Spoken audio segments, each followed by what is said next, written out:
Hello students, हम लोग इस क्लास में चार्ल्स लैम्ब से रिलेटेड कुछ इंपॉर्टेंट फैक्ट पढ़ेंगे।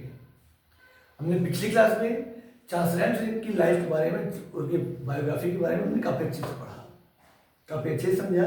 लेकिन कुछ पॉइंट ऐसे होते हैं जो पॉइंट जो है हम चाहे जहाँ पर भी सर्च करें, चाहे जिस माध्यम से हम सर्च करें, चाहे किसी बुक में ले लें, चाहे किसी ऑनलाइन तरीके से देख लें, चाहे हम गूगल सर्च कर लें, लेकिन ऐसा कोई भी माध्यम नहीं होता है जिस माध्यम में, जिस तरीके से हमको उनकी लाइफ से रिलेटेड किसी भी ऑथर के बारे में सारी जानकारियाँ मिल जाए।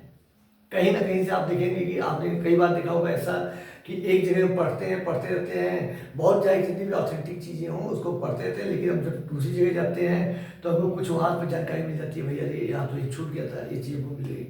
हाँ, तो यहाँ पर जो ये हमारी क्लास है, इस क्लास में ऐसी चीज़ें हैं जो आपको सारे संसाधनों से, सारे जो सोर्सेज हैं, उन सारे सोर्सेज को ढूंढकर जो भी इंपॉर्टेंट फैक्ट इनके बारे में पढ़ रहे हैं, जितने भी जानकारियाँ हैं, वो सारी जानकारी आपको जो है चार्ल्स लैम्ब की बारे में यहाँ पर हम देने जा रहे हैं। ठीक है, तो आप अगर क्लास में अंत तक बने रहेंगे और क्लास आप देखेंगे तो एक बात गारंटी है कि आपको हर चीज़ें जो है, हर फैक्ट इनकी भलाई के बारे में अच्छे से जानकारी मिलेगी। अगर आप जो है अभी तक आपने चैनल को सब्सक्राइब नहीं किया है तो प्लीज़ चैनल को सब्सक्राइब करिए और आप जो है अपना ज्ञान अब बढ़ाइए और देखिए आपको क्या क्या जानकारियाँ मिलती हैं। तो देखिए, सबसे पहला काम ये है कि चार्ल्स लैम्ब को जो है पहली जानकारी के बारे में ये है कि इनको अपने जीवन में, पूरी जीवन इनको जो है एक समस्या थी, हकलाने की समस्या थी। चार्ल्स लैम्ब जो है एक स्टर्लिंग, जिसे हम जो है स्टर्लिंग के नाम से जानते हैं, इनको इस तरह की बीमारी थी कि मतलब बोलते हैं जैसे करके ऐसे, जो मतलब एकदम साफ बोलने वाले नहीं थे। ठीक है, चार्ल्स लैम्ब के साथ ये समस्या। दूसरी ये कि इनको बचपन में जो है एक बार चिकन पॉक्स हो गया था, जिसे, ठीक है ना, चिकन पॉक्स हो गया था इनको, तो जिसकी वजह से इनके चेहरे पर भी जो है हल्का सा जो है कुछ दाने टाइप में बन गए थे। ठीक है ना, एक चिकन पॉक्स की बीमार हुआ था इनको बचपन में। अगर तीसरा फैक्ट के बारे में, लाइफ के बारे में, दूसरा फैक्ट ये है के बारे में कि ये भी जो है, देखिए चार्ल्स लैम्ब के जीवन परिवार में एक चीज बहुत कॉमन थी, मेंटल प्रॉब्लम। इनके यहाँ जो है मेंटल प्रॉब्लम से रिलेटेड जो है प्रॉब्लम काफ़ी लोगों को थी।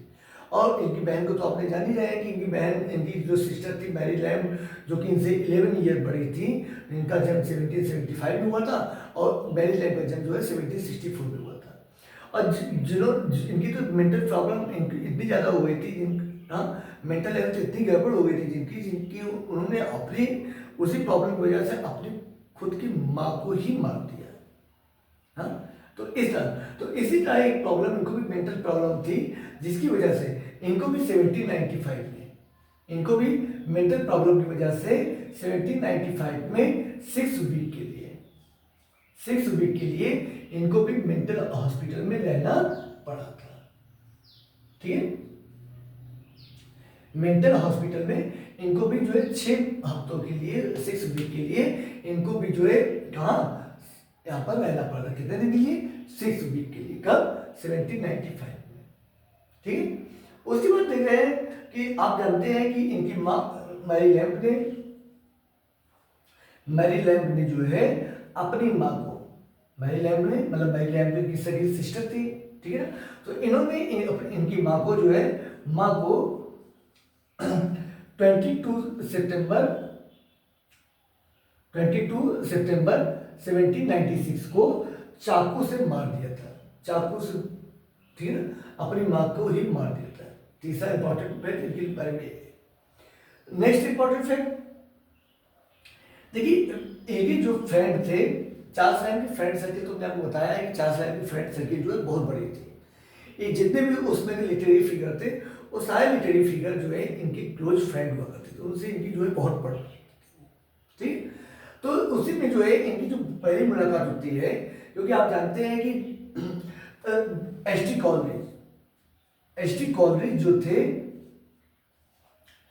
वो नेदर स्टोवे में रहते थे, नेदर स्टोवे में रहते थे। कौन? एस टी कॉलेज जो है नेदर स्टोवे में रहते थे। और एस टी कॉलेज के फ्रेंड जो है विलियम वर्ड्सवर्थ भी थे। हाँ, और इनके फ्रेंड जो है लैंग भी थे। इनके फ्रेंड लैंग भी थे। और 1795 में आप जानते हैं कि विलियम वर्ड्सवर्थ की जो दोस्ती थी, फ्रेंडशिप थी एस टी कॉलेज से, वो 1795 में होती है। तो 1797 में हमने अभी बताया जाता है एस टी कॉलेज के बारे में कि जब विलियम वर्ड्सवर्थ की क्लास में मैंने बताया था कि जब एस टी कॉलेज जो है नेदर स्टोवे में रहते थे, तो उस समय जो विलियम वर्ड्सवर्थ जो है इनकी फ्रेंडशिप की वजह से ये भी जो है उसी के बगल में एफ्लॉक्सडेल में ये भी जो है जाकर रहने लगे थे। और क्योंकि अब आप जानते हैं कि विलियम वर्ड्सवर्थ जो है इनकी काफ़ी अच्छी फ्रेंडशिप थी, तो विलियम वर्ड्सवर्थ जो है नेदर स्टोवे हमेशा जाया करते थे, ठीक है ना। तो वहीं पर जो है लैंब की मुलाकात जो है नेदर स्टोवे में इनकी मुलाकात जो है विलियम वर्ड्सवर्थ और डोरोथी वर्ड्सवर्थ से इनकी मुलाकात होती है, ठीक है ना। लैंब की जो मुलाकात है, पहली मुलाकात थी विलियम वर्ड्सवर्थ से, वो 1797 में नेदर स्टोवे में हुई थी, ठीक है। यही वो जगह थी। और इसी ईयर में इनकी लैंब की मुलाकात विलियम वर्ड्सवर्थ और डोरोथी वर्ड्सवर्थ से होती है। नेक्स्ट इनके बारे में इंपॉर्टेंट फैक्ट ये है विलियम के बारे में कि एस टी कॉलेज जो इनके मित्र थे, एस टी कॉलेज ना, एस टी कॉलेज को आप लोग भी जानते हैं, बहुत इंपॉर्टेंट फिगर थे। इनकी मृत्यु जो है 1834 में हुई थी। इनकी मृत्यु जो है 1834 में हुई थी, ठीक है ना। और इनकी लाइफ टाइम थी 1772 से 1834 में हुई थी। अब आप ये बात जान लीजिए कि इनकी जो दोस्ती थी, इतनी पक्की दोस्ती थी, अब इसको चाहे संजोग कहा जाए कि चाहे दोस्ती कही जाए, कि 1834 में इनकी जो है 1834 में इनकी मृत्यु होती है। हाँ, उसके बाद जो है और दिसंबर 1834 में, मतलब सेम ईयर में चार्ल्स लैंब की भी डेथ हो जाती है, ठीक है ना। अब चाहे इसको दोस्ती कहिए या संजोग कहिए, लेकिन जो भी बात है, लेकिन 3-4 महीनों के अंदर में एस टी कॉलेज की मृत्यु के 3-4 महीने बाद ही जो है चार्ल्स लैंब की भी मृत्यु हो जाती है, ठीक है। अब नेक्स्ट फैक्ट ये है इनका, इनके जो एसियापेलिया था, इनकी जो एसियापेलिया जो इनका मेन वर्क था, देखिए इन्होंने अपनी लाइफ में इन्होंने काफी सारे वर्क लिखे थे, चार्ल्स लैंब ने कई सारे वर्क लिखे थे, ठीक है ना। लेकिन जो है एसियापेलिया जो एकदम मेन वर्क था, जिसकी वजह से पॉपुलर हो गई, जिसकी वजह से आज हम आप जो है इनको पढ़ रहे हैं। और उस पढ़ने का मेन कारण क्या है, इन्होंने तो वैसे तो टेल्स फ्रॉम शेक्सपियर भी लिखे, काफी सारे वर्क लिखे, काफी सारी पोएम भी लिखी हैं, ठीक है ना। लेकिन जो इनको पढ़ रहे हैं आज, इनको हम स्टडी कर रहे हैं, उसका मेन कारण क्या है कि एसे ऑफ एलियन, ठीक है ना। इनके जो है ऐसे का कलेक्शन है, जो पहली बार जो है 1823 में पब्लिश होता है। 1823 में पब्लिश हुआ था, 1823 में पब्लिश हुआ था, और ये लंदन मैगजीन में पब्लिश हुआ था। लंदन मैगजीन में ये पब्लिश हुआ था, ठीक है। लंदन मैगजीन में पब्लिश हुआ था, और उसमें जो है इसके जो पब्लिशर थे, उनका नाम जो था, उनका नाम एडवर्ड मॉक्सन, ठीक है ना। देखिए आप एक बात जान लीजिए कि इनकी जो मैगजीन है, जैसे द रिवरल जो थी, वो पीवी शैली और लेहंट की मिलकर वर्क था, लेहंट और पीवी शैली का। देखिए इस समय में जो रोमांटिक एज है, रोमांटिक एज में जो है सबसे इंपॉर्टेंट वर्क आपके लिए जो है, देखिए मेन चीज क्या होता है कि एलिजाबेथन एज में जो है वर्क जो पब्लिश होते थे, ये वर्क जो पब्लिश होते थे एक क्वार्टो में पब्लिश होते थे। तो इसलिए जो है उस एलिजाबेथन एज में हमको मेन इंपॉर्टेंट होता है क्वार्टो पढ़ना, कि किनके वर्क जो है कहाँ पर पब्लिश हुई, किनके वर्क कहाँ पर पब्लिश हुई, एक चीज़ इंपॉर्टेंट होती है। लेकिन रोमांटिक एज आते आते रिस्टोरेशन एज के जो लास्ट पीरियड में जो है, ठीक है ना, उस पीरियड में जो है जैसे एज ऑफ जॉनसन वगैरह में, उस पीरियड के आते आते जो है वहाँ पर मैगजीन काफ़ी पब्लिश हो जाती है, ठीक है ना। मैगजीन पब्लिश हो जाती है, उसी मैगजीन में आप क्वार्टरली रिव्यू वगैरह जो मैगजीन आती थी आप, ठीक है ना, इन सब के बारे में आपने पढ़ा होगा। तो मैगजीन काफ़ी सारी पब्लिश हो जाती है। तो इन मैगजीनों में ही जो है जो उसमें वर्क जो होते थे वो मैगजीन में पब्लिश होते थे।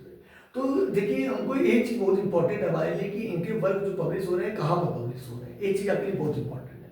क्योंकि आपने देखिए अपने इसीलिए जो भी वर्क पढ़ाते हैं उस वर्क को ये जरूर बताते हैं कि ये वर्क कहाँ पर पब्लिश हुआ था। तो उसमें कुछ इंपॉर्टेंट मैगजीन जो थे, ये आपका जैसे ब्लैकवुड मैगजीन थी, हाँ, ब्लैकवुड मैगजीन जो थी, और एडिनबर्ग रिव्यू मैगजीन थी, हाँ, और पीबी सेली और ले हंट की जो है द रिवलर मैगजीन थी, जिसकी 4000 कापियाँ जो है एक साल के अंदर में जो इतनी ज़्यादा पब्लिश हो गई थी, एक साल में उसकी 4000 कापियाँ पब्लिश बिक गई थी। और द एग्जामिनर ले हंट की मैगजीन थी, जिसमें जॉन कीट्स के वर्क प्रकाशित हुआ करते थे, पब्लिश होते थे। और लंदन मैगजीन, सबसे लास्ट में जो आती है लंदन मैगजीन आती है, जो सबसे ज़्यादा इंपॉर्टेंट है, जिसमें पीबी सेली के वर्क पब्लिश हुए थे, जिसमें द प्रील्यूड जो है जो विलियम वर्ड्सवर्थ का द प्रील्यूड पब्लिश हुआ था, द प्रील्यूड पब्लिश हुआ था। द डिफेंस ऑफ पोएट्री जो है पीबी सेली की पब्लिश हुई थी, हाँ, पीबी सेली की द, ठीक है। और ऐसे आप एलिया तो पूर्णतः जो है इसी वर्क में लंदन मैगजीन में पब्लिश होता है।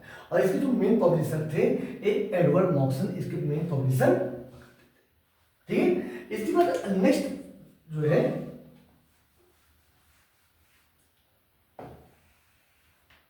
जी, अब देखते हैं इसके बारे में। अब देखिए ये जो ऐसे आप एलिया जो था, ऐसे आप एलिया जो था ये पब्लिश होता, इसको क्रिटिसाइज जो है,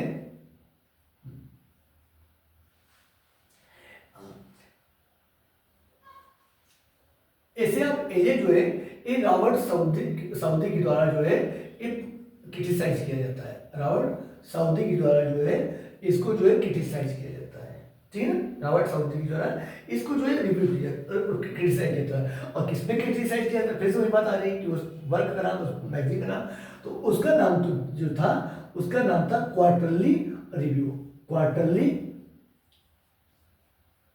रिव्यू, ठीक है ना, review.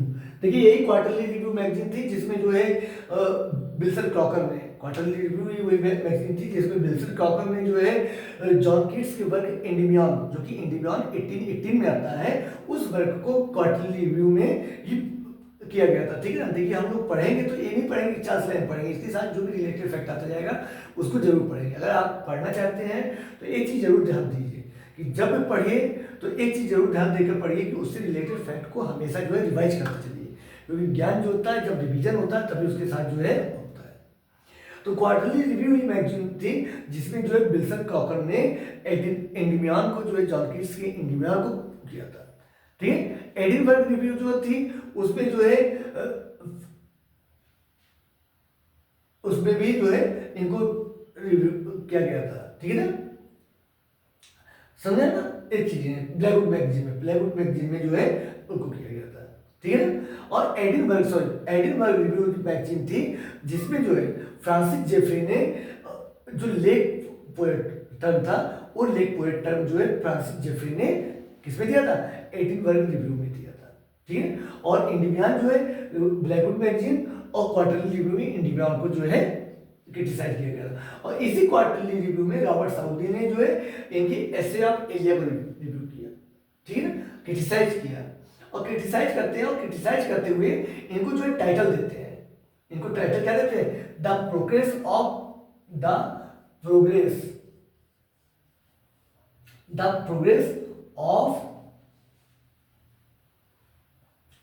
In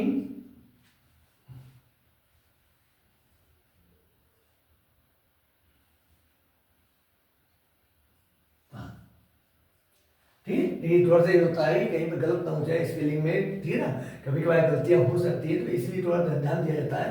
the progress of इनफिडियलिटी, इनफिडियलिटी का मतलब होता है नास्तिकता, नास्तिकता, ठीक है, नास्तिकता।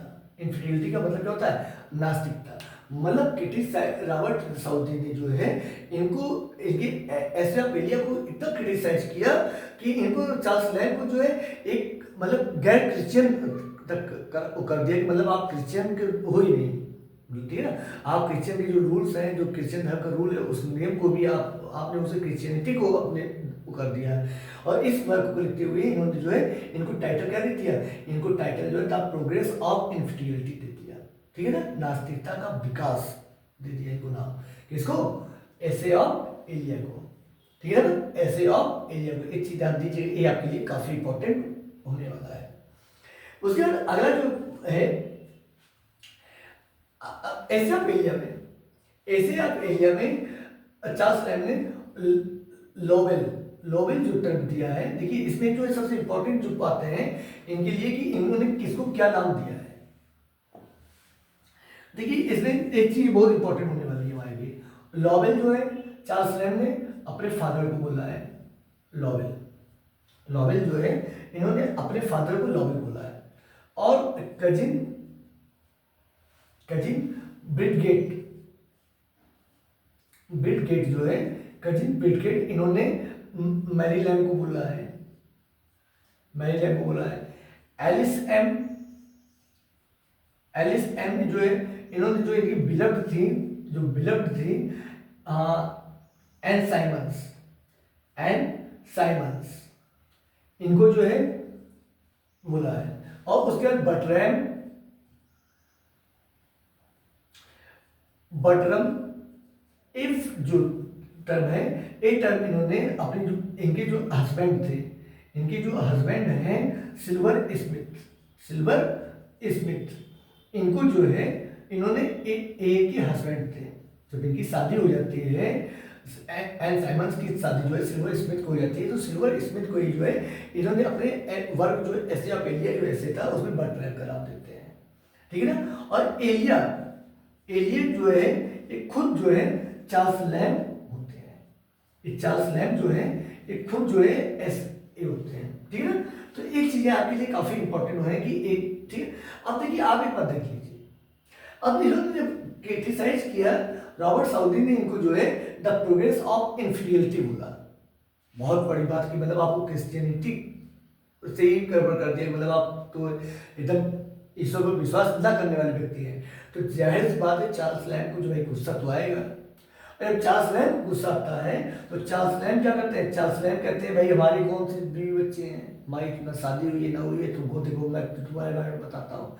इन्होंने इनको क्या कर दिया, इन्होंने सऊदी को बोला, इन्होंने सऊदी को बोलते हैं डैमेज्ड आर्क एंजल, ये जो है डैमेज्ड आर्क एंजल, ये शब्द जो है ये रॉबर्ट साउदी के लिए यूज करते हैं, ठीक है। ये जो आज जो चल रहा है कि जो आज मुंह से चल रहा है, तुम हमको को हम तुमको कहें उल्टा सीधा, तो ये चीजें आज ही नहीं है, ये पुरानी चीजें देख रहे हैं ना। रॉबर्ट साउदी ने इनको बोला कि था प्रोग्रेस ऑफ इनफिडियलिटी बोला, तो साउदी ने क्या बोला, साउदी ने इनको बोल दिया डैमेज्ड आर्क एंजल बोल दिया, ठीक है। ठीक है, उसके बाद जो है डैमेज्ड आर्क एंजल बोल देते हैं इनको। उसके बाद अगला जो है इंपॉर्टेंट फैक्ट इनके बारे में,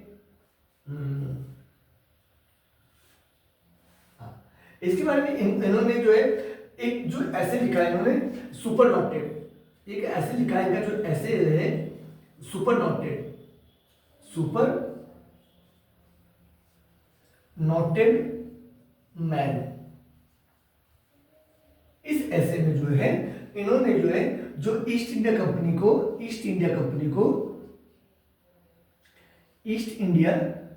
को इन्होंने गुड बाय बोला है, ठीक है ना। ईस्ट इंडिया जो सुपर नोटेड ऐसे है, उस ऐसे में इन्होंने जो है ईस्ट इंडिया कंपनी को गुड बाय बोला है, मतलब उन्होंने जो गुड बाय मतलब काम करना बंद किया है कि अब हम काम नहीं कर पाएंगे इसमें, जी ना, जब मतलब नौकरी से रिजाइन देते हैं, नौकरी छोड़ते हैं, तो इस ऐसे में इन्होंने इसके बारे में जिक्र किया है, ठीक है ना। तो इस तरह हमने जो है चार्ल्स लैम्ब के बारे में 10 इंपॉर्टेंट फैक्ट इस क्लास में हमने कवर किए हैं। नेक्स्ट 10 इंपॉर्टेंट फैक्ट जो है, अगर आपको क्लास पसंद आई है, अगर एक कुछ क्लास आपकी काम की है, हेल्पफुल हुई है, तो प्लीज़ चैनल को सब्सक्राइब करिए और वीडियो को लाइक करिए। और उसके बाद नेक्स्ट क्लास में हम जो है इनके बारे में और भी 10 केवल 10 पढ़ाएंगे कि ताकि क्लास ज़्यादा लंबी ना हो। और इनके बारे में लगभग जो है हम पढ़ेंगे, आज तो मैंने 10 पढ़ी है, इसके बारे में आगे जो हम पढ़ेंगे कम से कम 40-50 जो है इनके बारे में ऐसे इंपॉर्टेंट फैक्ट को हम पढ़ेंगे, ठीक है। तो मिलते हैं नेक्स्ट, इसके आगे जो है फैक्ट लेकर हम आपसे नेक्स्ट क्लास में मिलते हैं, ठीक है।